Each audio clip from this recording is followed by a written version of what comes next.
rapid fire, as fast as you can think of them. Ask me minicamp questions. Whatever you come up with. It doesn't matter if it's a good question or not. What went wrong offensively today? Everything. Everything? In all seriousness, yeah, it was a rough day for the offense. I wouldn't make much of that. I just think that what Kirk Cousins was trying to convey after the practice was, this is truly a new offense. Just because I have familiarity with these concepts from McVay and Shanahan does not mean that the Gary Kubiak, Kevin Stefanski offense is the same as the Shanahan offense that he got to in Washington in whatever it was, 2012. And there were some bumps in the road for sure today. And the other thing too, Sean Mannion, I think, threw 3 picks today in practice, which doesn't really matter. And one of them, pretty clearly, I think the receiver didn't really do his job, but that backup quarterback competition is going to be worth watching. I think Mannion is the better player than Kyle Sloter, but if he doesn't play well, especially in preseason, well, then he won't be here. Did they come away from today healthy? Kind of. I need more information. If you're giving me I need to hear where they didn't. Here's what Vikings fans don't want to hear happened in practice, but it did.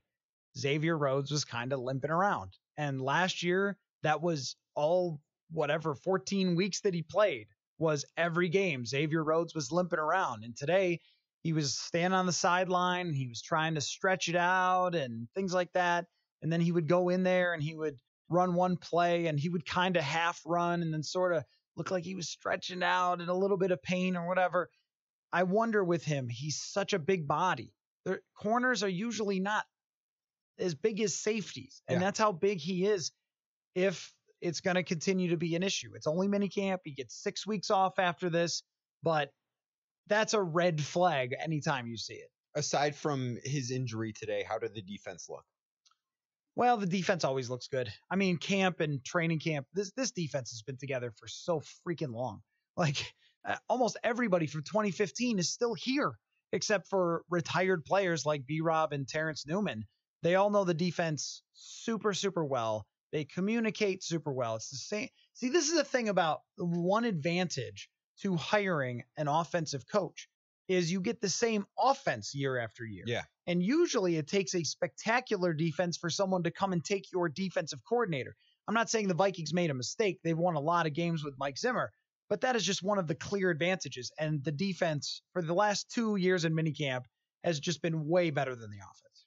How did Laquan Treadwell look in practice today? There is that competition for number 3 I know, wide receiver. there really is. What was the latest there? I've started to more think of it in terms of who isn't in the conversation as opposed to who is right now, because I think it's Brandon Zylstra, Chad Beebe, Dylan Mitchell, Laquan Treadwell.